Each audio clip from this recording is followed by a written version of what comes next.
Welcome to the Book of Law podcast, everybody. Episode 1. Our topic today is going to be culture. What is it and why it matters? Rachel Book, how are you doing today? I am doing well, excited for a great conversation. What about you? Me too. I love the topic of culture. I love dialoguing about culture, how to inject it into an organization, how to keep it moving. So why don't we start with, because I consider you the resident expert on all these things, Rachel. Why don't we talk about how to define culture? Yes, I will qualify by saying I have expertise, but I am learning more every day, so I would not consider myself an expert by any stretch of the imagination, but we will learn from each other. It's funny because I was once in a session where I was leading a session with it was a client group of a company that I was working for, and it was probably 30 or so people, and they were members of a financial advisory company, and they asked me to come talk to them about culture, and it was particularly about cultivating a culture of inclusion. And so, we started off by asking, what are you looking to gain from today's session? And everyone was, talking about culture. And finally I said, let's take a step back. I'm really curious to hear how you all define culture. And what was so interesting is everyone said something else. And so we had an opportunity to really level set on what the heck is culture exactly before we start talking about how to create it and cultivate it and change it and all that. So I've spent a lot of time thinking about how to define culture. One of the best definitions I've seen, and actually for a while I didn't know who this was attributed to, and I just discovered that it's from a 2015 book called School Culture Rewired by Steve Gruner and Todd Whitaker. And so Bella will put the source, she'll put the information in our show notes. But what they said is that culture is defined by the worst behavior you're willing to tolerate. Let that sink in for a sec. Culture is defined by the worst behavior you're willing to tolerate. So we're going to dig more into that after. But, when I think about culture, I actually like to define it with a feeling instead of words, right? So culture, I think, is like the temperature in the room. You walk into a room and you automatically know, you feel, am I comfortable? Am I feeling hot? Am I feeling cold? If somebody asked most of us, when you walk into a room, what is the temperature? I don't know that we would be able to say it's 69 degrees or 72 degrees, right? We'd have a general feeling like it feels warm, it feels cold, it feels comfortable, it feels not comfortable. But we may not be able to put it into words. And I think culture is very similar to that, right? You feel it instantly when you walk into a room, but you may not know how to articulate it.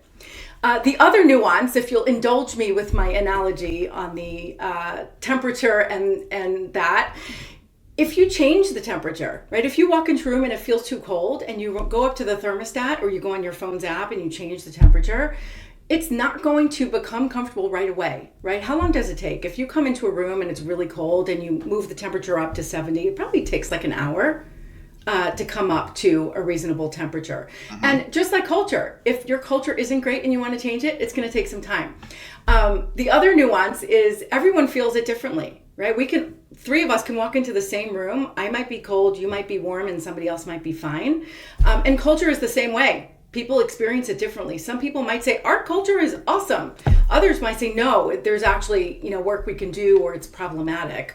And then the last piece, if I haven't gone over my quota yet here, is culture is impacted by the people around you, right? So just like if you stuff 27 people into a tiny conference room, it's going to get really warm really fast, right? And so culture is contagious, right? The culture that you have anywhere definitely gets spread by the people in it. So I know that was a very long answer to a short question, but I'm curious to hear what you think of that, Patrick, and also how you define culture.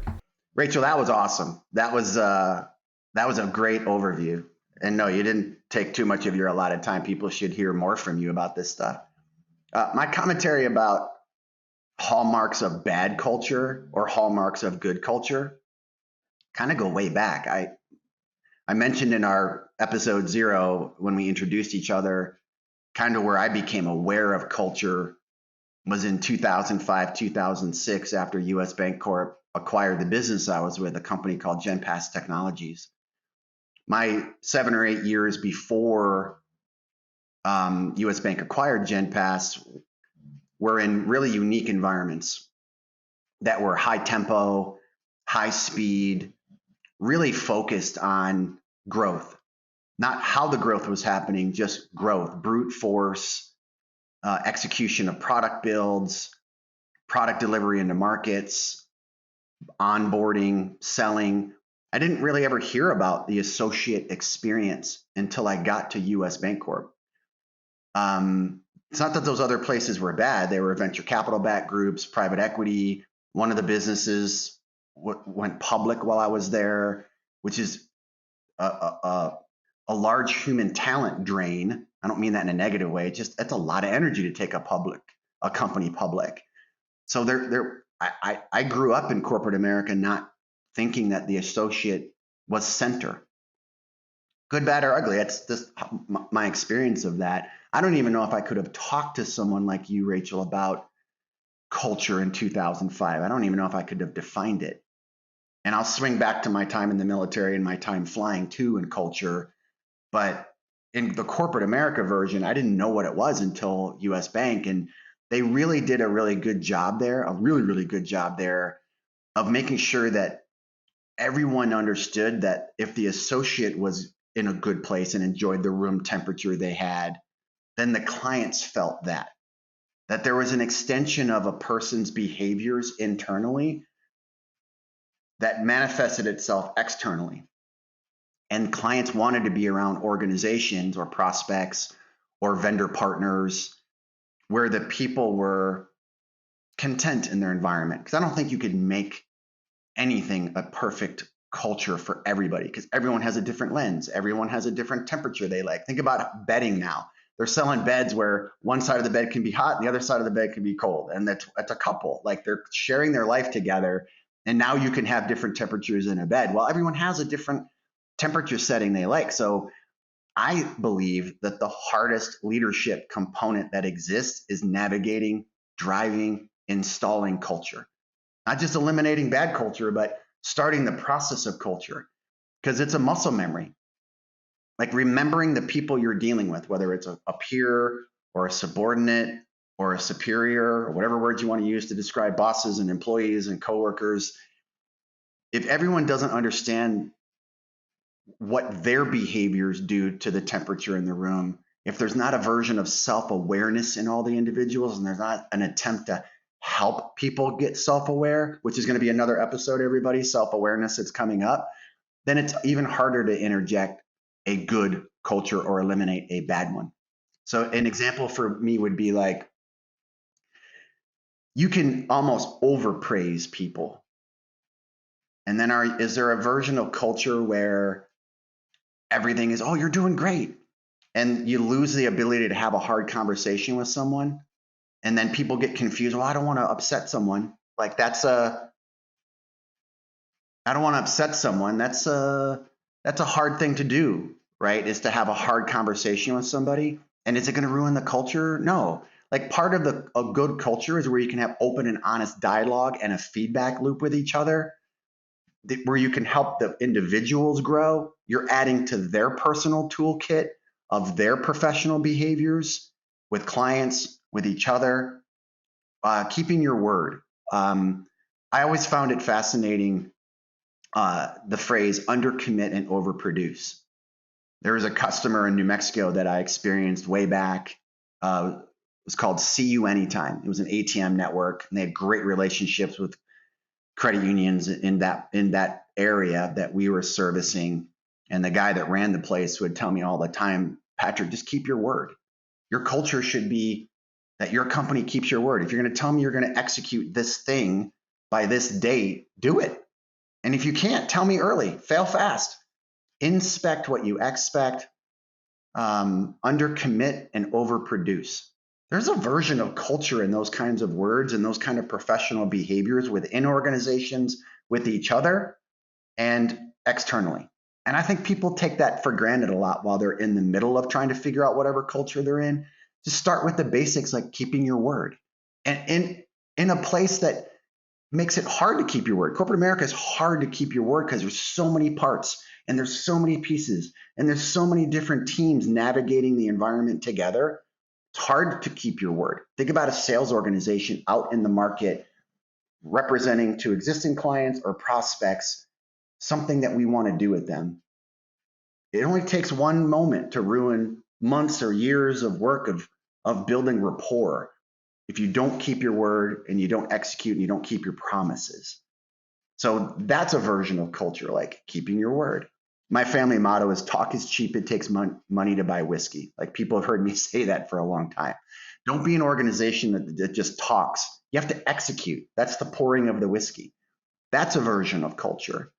So anyway, I probably ran over my time too, Rachel, but that's my commentary on it at the high level. Such great commentary. There's so many nuggets of wisdom that you just said. What I heard from you is that culture is not a one size fits all, right? That's clear. Also, even if you think you don't have a culture, just because nobody talks about it, there still is one. Because the default is something, right? It may not be awesome, but it is something. And then the commitment to execution. So what you said, that really, really resonated with me, because just like that quote that I used in my opening remarks, right? Your culture is defined by the worst behavior you're willing to tolerate. The hallmark of your culture is about clarity of consequences. And so if people are getting away with bad behavior, or people are saying, or people think that it's okay to commit to doing something and then not follow through, that becomes your culture, right? Then you don't have a culture of excellence.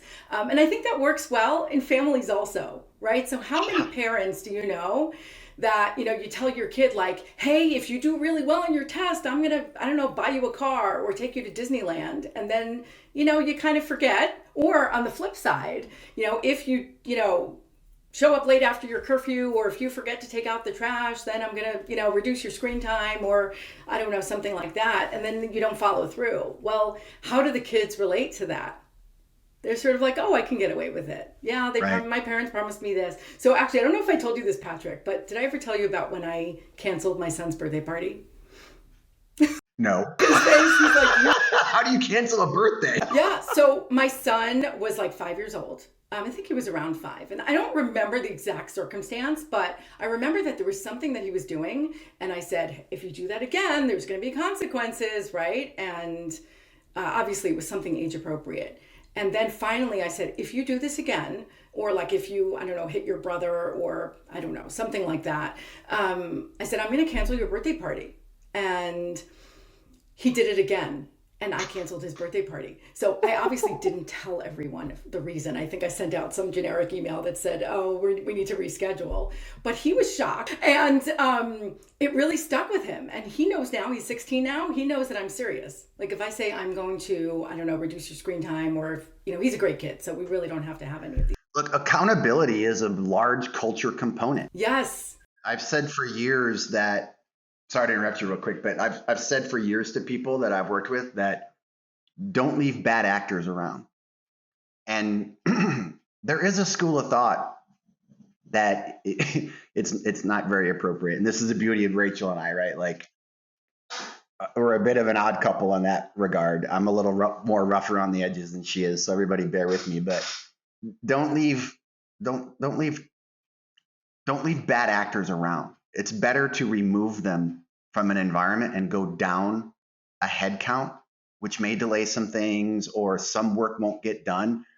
But the benefit of removing toxic behavior, bad behavior, underperforming behavior, the benefit of that actually gives a boost of the people who are working hard. There's a culture component to that. If associates, coworkers believe that it's okay to mail it in every day while everyone else is working hard and that person gets to stay around and maybe on occasion gets celebrated for certain things that they probably shouldn't be celebrated for, while all these other people are putting in all these hours and all this effort to do the right thing, and meanwhile their coworker is a bad actor, that sends a bad message through an organization that creates a culture of tolerating bad. And the definition of bad could be its own podcast, but like don't leave people around that aren't executing. Show the organization there is accountability. Cancel some birthday parties.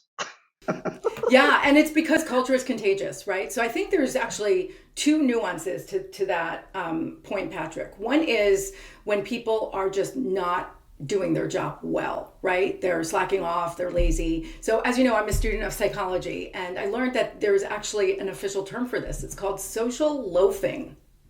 Social Social loafing loafing. is Okay. is a term to describe a person who comes into work, they do their job, they're fully intending to be focused and productive and effective, and then they look around them and they're like, hey, that person's slacking off. That person took a 3-hour lunch. This person's not signing in when they're supposed to. Hey, I can get away with that too. Right? So that's where that behavior is contagious.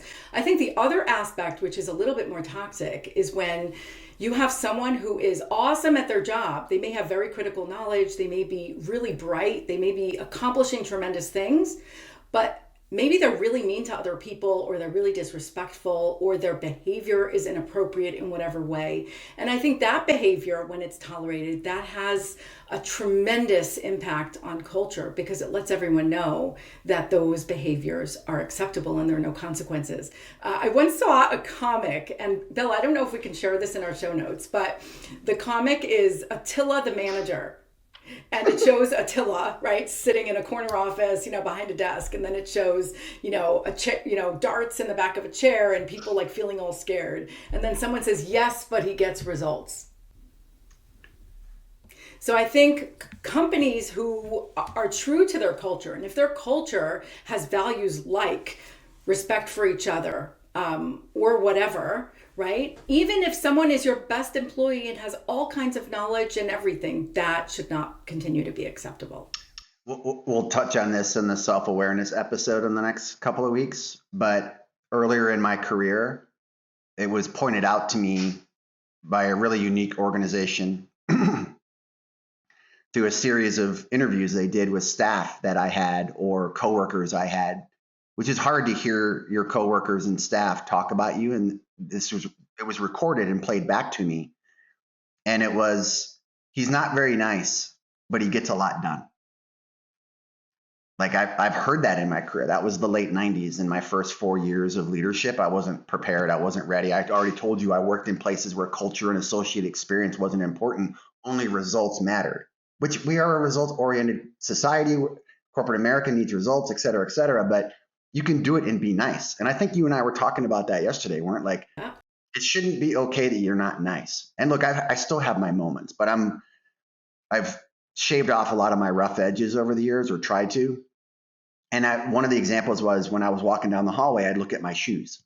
Like I wouldn't have my head up saying good morning or hello. And that's a version of culture, isn't it? Like instead of just solely being focused on the next hill I'm going to climb, you can stop and say, hey, how's your day going? That's a version of culture. Again, in that part of my career, I didn't know it. There was no one there to talk about stuff like this or educate me or guide me.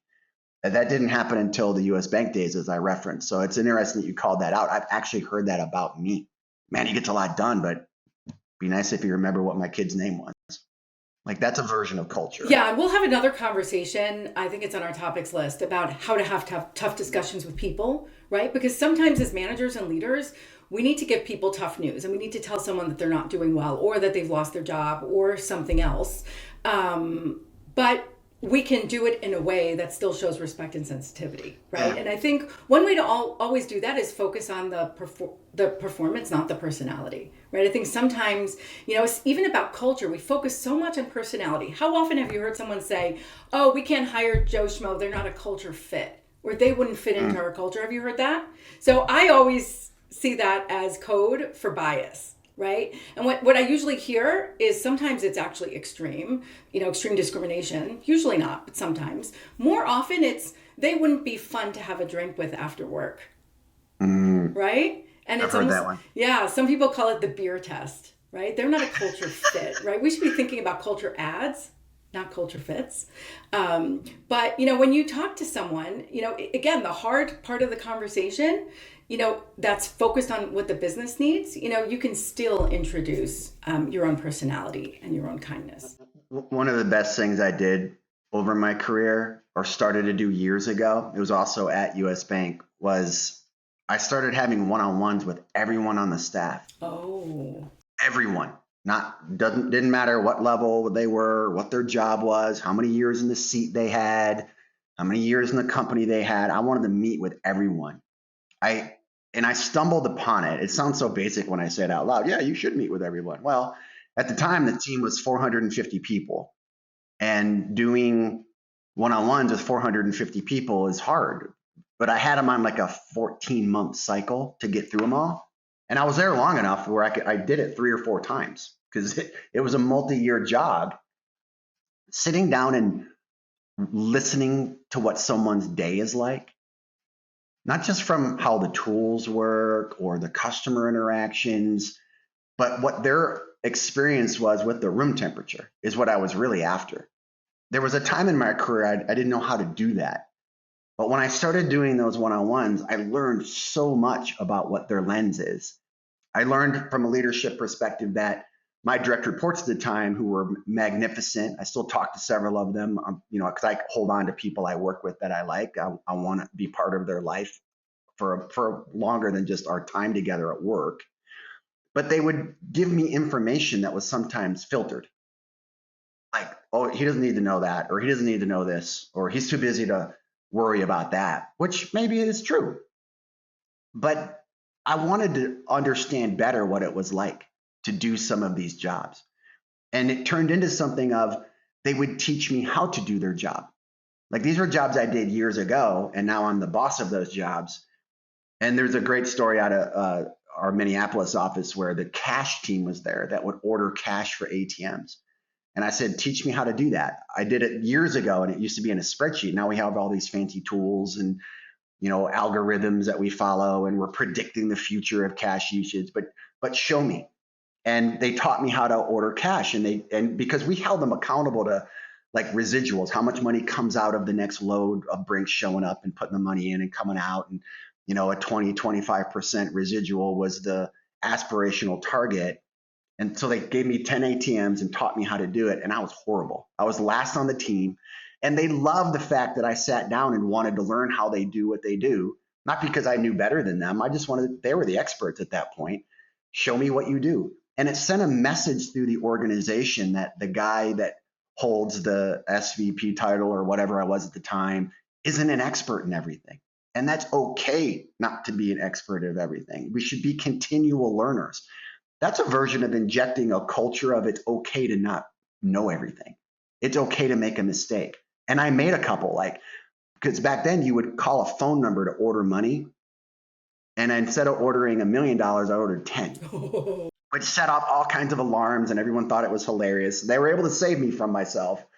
But, the boss made this giant mistake. Like showing a vulnerability as a leader that you're not perfect and not everything is completely buttoned up is a version of injecting culture of acceptance, I think. And work isn't all soft all the time. It isn't always about the kindness and all of that. It has to be part of it.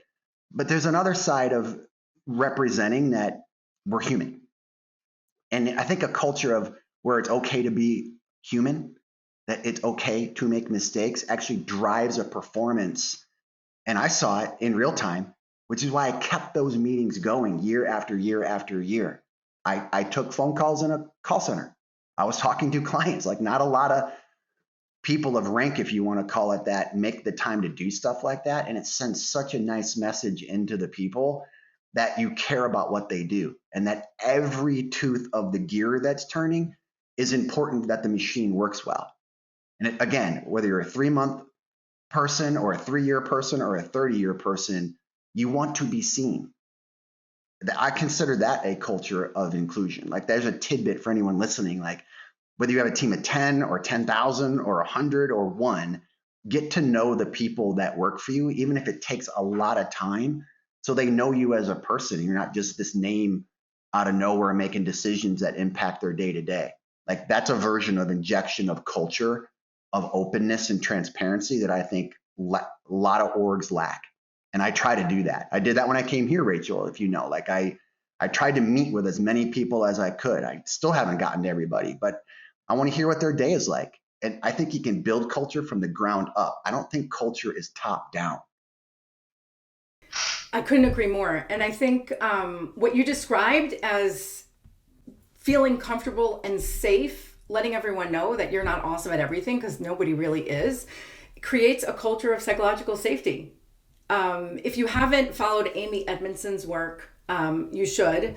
She wrote a book called The Fearless Organization, and she studies psychological safety. And in the introduction to her book, she talks about how hospitals have better patient outcome rates when it's proven that staff members, and they may be, surgical techs or nurses, feel comfortable calling out when they see an error. Right. So imagine that you're a nurse in a hospital and you're following notes and you see something in the patient notes about a dosage of a medication that looks really off. In a psychologically safe organization, you'll feel comfortable challenging your supervisor or the doctor, saying, hey, was there a typo here? Did somebody scribble the wrong number? If you're worried that, if I say something, I might get fired or people might, discipline me for challenging authority, then you're going to go ahead and give that patient that potentially wrong dosage of medication. So, I consider ourselves very lucky that in most corporate environments, especially ours, like if somebody makes a mistake, nobody dies. Yeah. But imagine, and we'll hear stories from your military service, in medical situations and aviation, right? The stakes are much, much higher. So much higher. A culture of psychological safety is really, really critical. Yeah. Learning how to throttle what's important and what's not is huge, because that could drive an issue, right? Like tempering. You're right. A lot of this stuff isn't life and death, and should be throttled accordingly. I want to say one more thing, and then we should probably wrap up and give the good people their time back, right, Rachel? But I want to talk about culture inside a culture. Some of the organizations I've been in over time, maybe the culture wasn't so great up here or over here. Because larger orgs, I've been in a 40,000 person company, a 70,000 person company, a 400 person company, and you've been in several different size companies too. Cultures like geography, right? Like if you think about Texas, where I'm at, and for everyone, Rachel's in New Jersey today, I'm in Texas today. Texas is such a big place. The weather in West Texas and the weather in Southeast Texas could be off 20, 30 degrees, but it's the same state, big place. Companies are the same way. You could have, that team's got great culture, or this team doesn't have that great a culture, or this boss is this, or that boss is that. I've tried to tell everybody, and I've tried to navigate this myself with, you can create a culture inside a culture. Don't sit back and let whatever you're describing as, the bosses, they act like this. Well, don't act like that. People have more power or control than they think. Sometimes culture injection or culture management or culture experiences, the difference can be the courage of the person that's responsible in their space. And you don't have to be the boss to create culture. I see everyone as a self-contained unit that is interacting with different self-contained units. And each of those people can make decisions on their behaviors, on their performance, on how they deliver and execute that drives culture. Do not sit back and say, well, that's just the way it is. Take control of the environment. It doesn't mean you can make all the decisions, and it doesn't mean you can change what's happening above you or next to you. But for you and the team you're responsible for, or the client you're responsible for, you can inject culture, positive culture, based on your own behavior. And then other people will start to notice that and probably end up following you. Where there's voids of leadership and voids of good culture, I think it's up to all of us to fill that void with something better than what's occurring. Don't water cool complain about the culture, change the culture. Even people with 3 months in a job have a lot more ability to make change than they probably realize. Oh, I can't do that. I've only been here 3 months, or I don't have a boss's title. Titles shouldn't matter. Everyone's a leader. Everyone is a leader. It doesn't mean you're bossing people around. It doesn't mean you get to make all the decisions, but you can lead the environment that you're in based on how you're performing and how you show up in a room or how you show up to a call. Just don't let things happen. Try to help navigate those things. It's easier said than done, but if you don't try, you won't find out. I wanted to say that too, Rachel. People at all levels of whatever type of organization they're in, nurses, doctors, corporate America, aviation, the military, whoever's listening to this, you have more control than you might think in terms of how culture's seen or felt. I don't know if you have anything you want to add to that before we wrap. Yeah, I couldn't agree more. And I think that people who are new to an organization actually probably have the best perspective because it's fresh, right? When you're in an environment for a long time, you're kind of in a routine, things are habitual. You don't notice things, but somebody who shows up, right? So you're all in an office and it's really warm and somebody comes in from the freezing cold outdoors, right? They're like, ooh, it's really warm in here, right? Same thing with new people who come to a company. And so whenever we have a new team member join us, I make it a point to reach out and say, hey, during your first few weeks, you might be sitting in meetings or having conversations and feel, oh, I'm not going to speak up. I'm not going to ask the question. I'm just the newbie here. I said, actually take advantage of that. We want to hear from you. You have fresh perspective. You might notice things that many of us won't. So you can decide whether it's appropriate to speak up in a meeting or, just keep your notes, on a list and then follow up with someone afterwards. But please tell us all the things that you notice and that you recognize. I think that's really critical. And then finally, before we wrap, so if you've been inspired by this conversation and you're thinking, okay, so what do I do next, right? If you're a leader who might be in a position to actually craft a culture for your company and then disseminate it, or if you already have one and you're trying to figure out how to evolve it, I would say first take a step back and consider what the elements of your culture really are. You might have a list of values, or every company calls them something else. Ask around, ask people what they think, the values of the company are. And then what you do next is once you decide if those are good or if you need to tweak them or evolve them, then weave them into everything you do. Like literally everything you do at your company should be aligned with those cultural values. And what that means is when you hire people, your interview questions should be aligned across those themes. When you do performance reviews, you should be rating people and rewarding people or dealing with performance issues based on those themes. When you do engagement surveys, you should be using that also. It needs to be embedded everywhere, and that's how you can measure and monitor and decide when you need some interventions or adjustments. So this was such a fun conversation. Thank you so much for joining us. We'll put some of the books and authors and sources in the show notes. And next time, Patrick, do you want to tell everyone what we're talking about next?